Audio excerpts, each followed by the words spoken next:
Yo, I'm Delinquency D-. I lost my life savings on GameStop, and today we're going to talk about a movie called Vampire Hunter D, Bloodlust. Vampire Hunter D is a series about a vampire hunter whose name is D. Bloodlust is the second cinematic feature in the series and is based on the third Vampire Hunter D novel by Hideyuki Kikuchi. I'm going to keep it $150 here. I don't really understand the setting.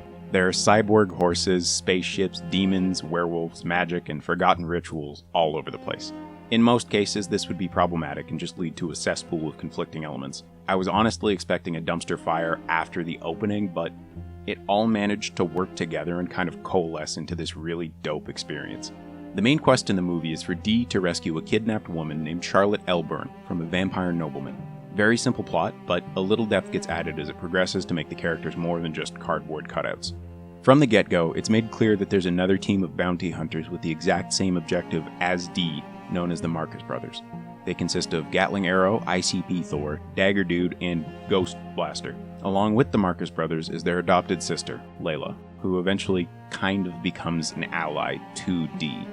This secondary squad actually takes up a decent amount of screen time. The brothers themselves can feel kind of scummy, but they're understandable as characters. All these guys are basically just deuteragonists, with the only difference between Layla and the brothers being that the brothers exist to act as jobbers for a group called the Barbaroi. The Barbaroi themselves are like this spooky mafia of demons, ghasts, and ghoulies, with 3 of them in particular having supporting roles in the story. Those 3 are Shadow Guy, Matter Lady, and Wolfman. These 3 are pretty consistent and cool, but they really only exist as a scary roadblock for anyone who's coming after the Vampire Lord. Now that I've introduced these side characters, I want to make it clear that their purpose is really just to induce chaos while hyping up the impending deathmatch between Dee and the Vampire Lord, Meyer Link.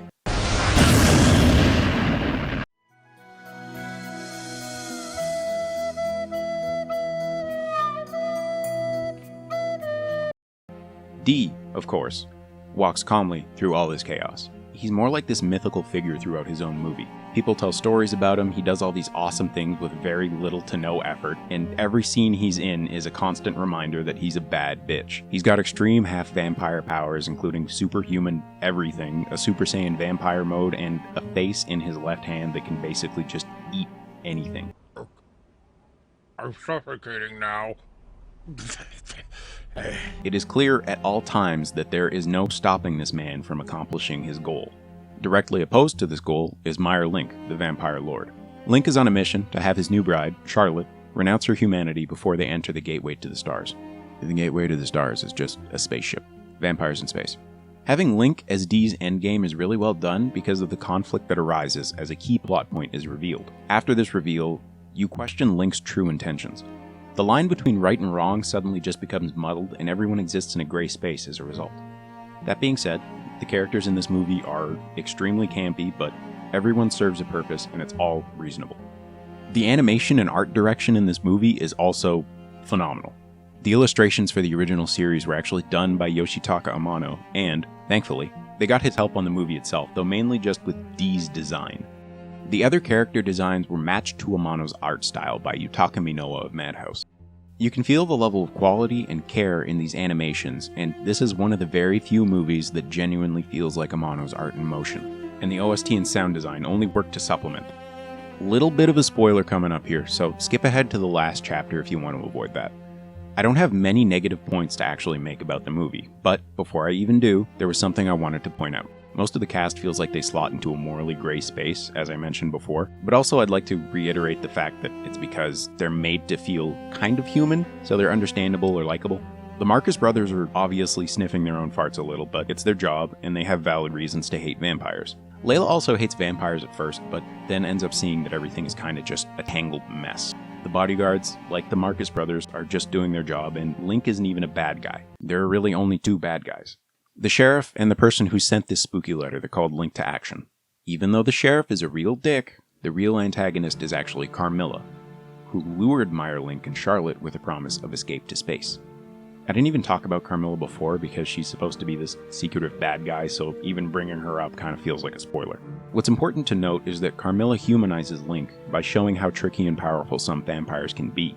Unfortunately, she feels very hollow as a character. The whole Carmilla fight feels like it just kinda happened suddenly, and I was genuinely asking myself if I missed something. To that point, it still makes sense, and the required foreshadowing was all there. She's got the illusions going on, she's tricked everybody, woohoo, the curtain's been lifted. I realize my gripe here is kind of minor and has to do more with the fact that Carmilla wasn't given a lot of substance. But for a wacko fantasy adventure movie with a runtime of only 100 minutes, it'll do. Also, I was expecting a crazy fight with D and the Wolfman, but then he just one-shotted him. Which makes D look cool and all, but it was still kind of a letdown. I mean, they hyped him up with this transformation scene and I was so ready.